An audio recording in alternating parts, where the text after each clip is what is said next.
10h, 11h, le grand rendez-vous européen avec Le Monde et iTélé. Qu'il y ait des grands magasins, qu'il y ait par exemple des grandes enseignes du luxe qui ouvrent le dimanche, c'est vrai qu'elles ne vont pas concurrencer le boucher du quartier. Je suis entièrement d'accord. Mais le fait d'avoir des zones touristiques internationales avec les périmètres très très larges qui sont, et d'ailleurs où la dimension du tourisme est souvent très peu présente, ça pose un problème. C'est que nous allons avoir à Paris une arrivée massive des chaînes de distribution alimentaire qui vont dans ces quartiers-là tuer, je le dis, tuer le commerce de proximité. Or, à Paris, le commerce de proximité, d'abord, ça donne à Paris une singularité que d'autres grandes villes à l'échelle internationale n'ont pas. Beaucoup de touristes viennent aussi pour voir cela, pour voir ces artisans, ces commerçants qui animent nos quartiers. Donc c'est le commerce de proximité, c'est une erreur de gouvernement. Le commerce de proximité, ce sont plus de 115 000 emplois directs. Le commerce de détail à Paris,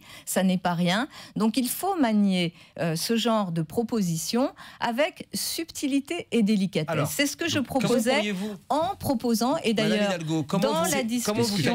C'est une erreur du gouvernement? Je pense que c'est une erreur de méthode, totalement, de ne pas faire confiance aux pouvoirs locaux.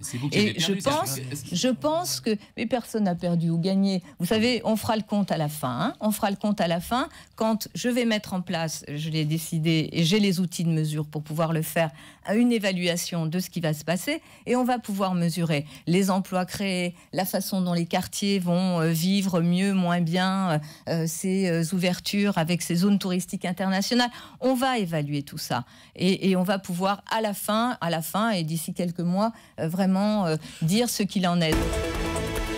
10h, 11h, le grand rendez-vous européen avec Le Monde et iTélé.